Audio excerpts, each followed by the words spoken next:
Hello, welcome to the daily English news program on Azərbaycan Televiziya with the most important events of the day. I'm your host, İlham Məmmədov.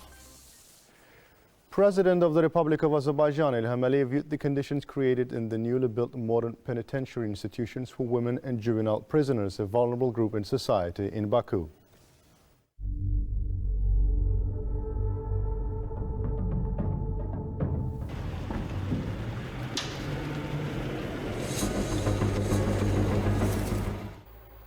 In contrast to the penitentiary institutions built in the 1930s that were no longer meeting the requirements of the time, exemplary conditions have been created in new institutions for inmates. Recreation opportunities, psychological counseling, prayer rooms, and other facilities have been created in the new penitentiary institutions.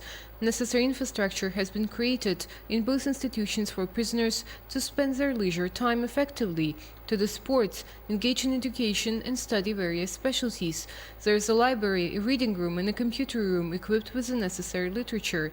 Thanks to the attention and care of President Ilham Aliyev, the construction of new penitentiary institution for women and juvenile prisoners who are regarded a vulnerable segment of society is part of the drastic reforms carried out in the country.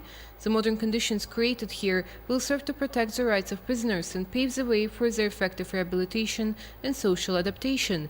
In accordance with the President's instructions to expand production areas and involve entrepreneurs and businessmen in this activity, prisoners will be engaged in weaving, carpet weaving, sewing, and baking activities in the production unit established at the new enterprises. The two-story medical unit of the enterprise features doctors' rooms, examination and diagnostic areas, and dental offices fitted with modern equipment, laboratory, pharmacy, pediatric room, and other ancillary rooms. Apart from the classrooms, the two-story school building built on the premises has labor, computer, other rooms, and a gym. The conditions available here allow prisoners, especially minors, the opportunity to receive education and acquire vocational skills. Humanism is one of the key principles in the political course of the Azerbaijani state. About 6,000 prisoners have been pardoned by certified decrees signed by President Ilham Aliyev so far, whereas 4 amnesty acts adopted on the initiative of first Vice President and President of the Heydar Aliyev Foundation, Mehriban Aliyeva, have covered more than 40,000 people. At the same time, as part of reforms to modernize the country's justice system, the penitentiary service is being improved, penitentiary policy is being humanized, and consistent measures are being taken to protect the rights of prisoners and improve the conditions of their detention, medical and other benefits. The recently completed Amnesty Act, signed on the occasion of Victory Day, is another manifestation of the President's humanist policy. It has covered more than 15,000 people in total. In addition, a separate law was adopted on expanding the rights and freedoms of convicts in order to humanize the policy of punishment. Up to 600 changes were made to the criminal legislation. Many acts were decriminalized. About 2,200 convicts were released from punishment. At the same time, constant attention is paid to the return of convicts to a free society as full members. A special law has been adopted related to their social adaptation. Thanks to the effective application of the parole institution, more than 3,500 convicts have been released on parole in the past 2 years. A new pre-trial detention center has been built in the Zabrat settlement of Baku. Modern penitentiary complexes have been built in the Nakhchivan Autonomous Republic and Shaki. Such enterprises are also under construction in Ganja and Lənkəran, as well as in Bakı settlement of the capital. In accordance with the combat training plan for 2022, the artillery units of land forces of the Azerbaijani army fulfilled firing tasks. Bringing artillery installations into the firing and the marching positions, fire control and cooperation with various types of troops and other issues were worked out during the exercises. The prompt decision-making skills of the command staff, as well as military personnel's knowledge and abilities, have been improved. The unit successfully fulfilled the assigned task by destroying targets of an imaginary enemy with accurate fire, stated the Ministry of Defense.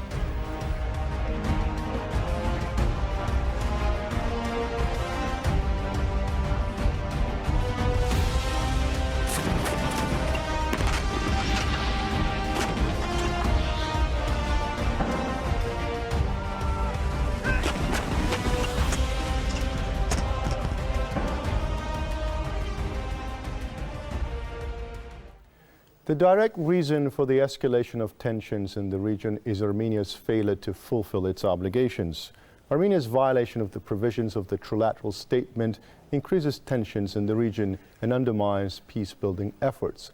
This is reflected in the statement of the Azerbaijani Foreign Ministry in connection with the statement of the Armenian Security Council.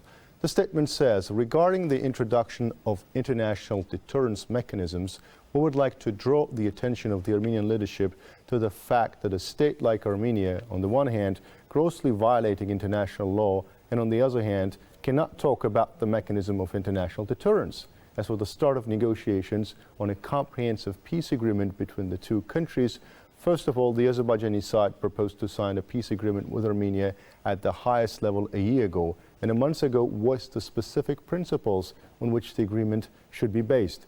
If the Armenian side considers the issue of the peace agreement not as the next public awareness campaign, but as a serious step, then it is time to take concrete steps.